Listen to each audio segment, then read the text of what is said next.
Hello and welcome to this introductory video on energy storage in capacitors. In previous videos we've introduced the idea of capacitors and we've talked about them as basically collecting and storing charge.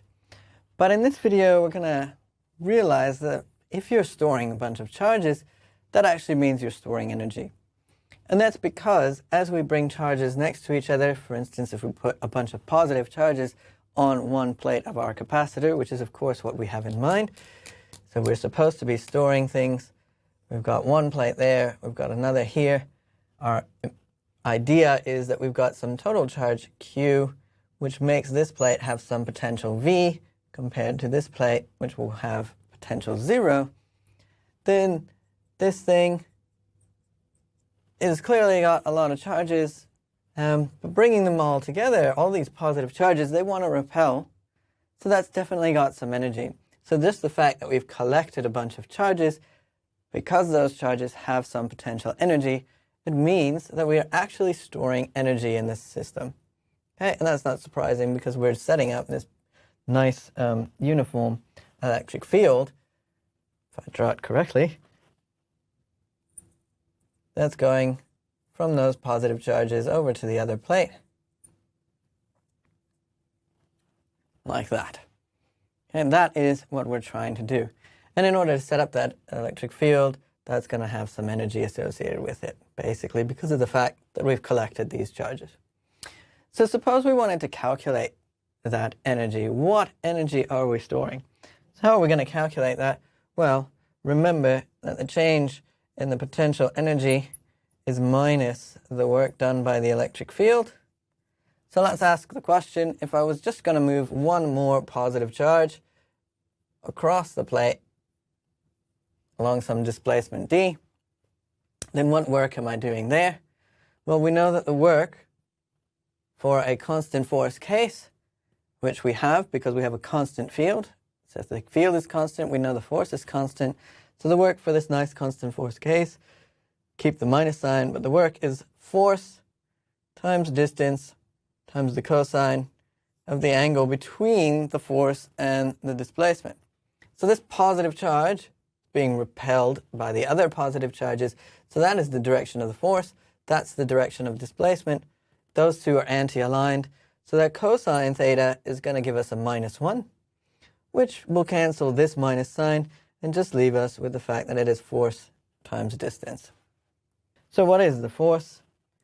Well, the force on some charge Q is just Q times E, and then we still have the times D.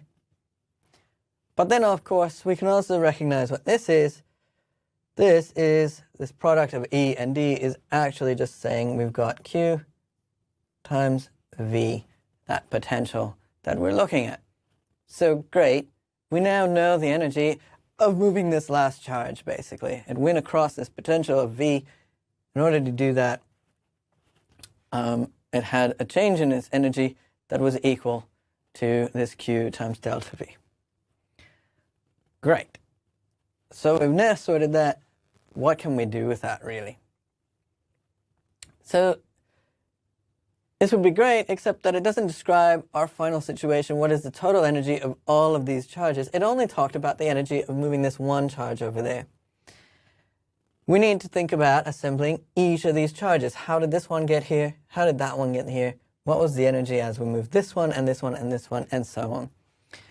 Moving each one of those one at a time, we run into quite a few problems. First off, we don't want to calculate that at all for however many charges it required, because remember we're looking at things like 10 to the 19th.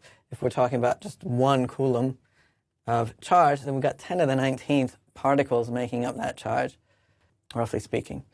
So we definitely don't want to calculate this kind of QV thing for each one. And it gets worse, V itself is going to be different each time you do it. So let's think about that. If the potential initially was 0 because I had no charges over here, so when I'm first trying to start charging this capacitor, there's no charges, potential 0, no electric field, I'd be able to move that one over for free. There's no need to do any work, there's no forces opposing, so that one can just go over there, no change in energy. But then after that first one, well, I've now got some potential over here due to just that one charge. So the next one is going to be a little bit harder, and the next one a little bit, and so on and so forth. Well, let's just quickly think about what V would look like as we assemble more and more charges. So remember that capacitors in particular have this nice relationship that Q, the charge on the plate, is equal to C times V. Which means in particular that we could write that V is actually just Q divided by C. So that is a nice linear relationship between our potential and our charge. We've got a line with some slope, 1 on C. Okay, so what does this look like if we're trying to figure out something about basically Q times V and add it up? We're talking about the area under here. And if we just draw in a line at half the height of that maximum point, that rectangle has the same area as the triangle. And so we know that we can actually go ahead and do this. V on 2 is just the average potential. The energy is going to be the same sort of thing. So then we can write down that instead of looking at this sort of thing per charge, we can talk about the fact that the total charge we had was going to be this capital Q that we introduced sitting over there and used over here. So that capital Q, what did they do? Well, they moved across an average potential of V on 2.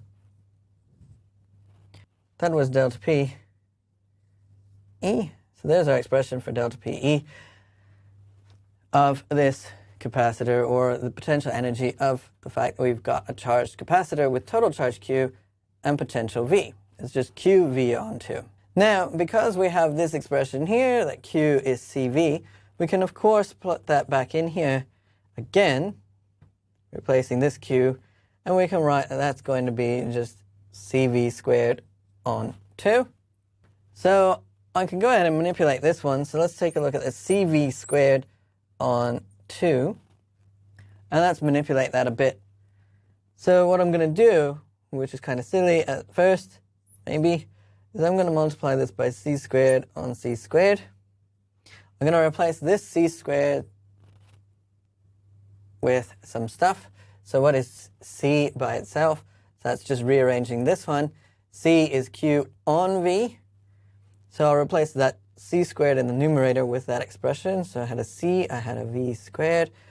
I'm replacing the C squared with Q squared on V squared. And then I originally had a 2 and a C squared.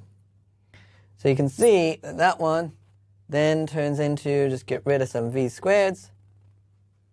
I can get then, take one of these C's out, and I've got Q squared on 2C. So I'll write that over here, just bringing it in. So Q squared on 2C is just another way of writing the energy of our capacitor. So those are 3 equivalent ways of looking at the energy stored in a capacitor which has total charge Q, is at a potential V, and has a capacitance of C. So some food for thought, just to have a think about some real-world applications that make use of capacitors.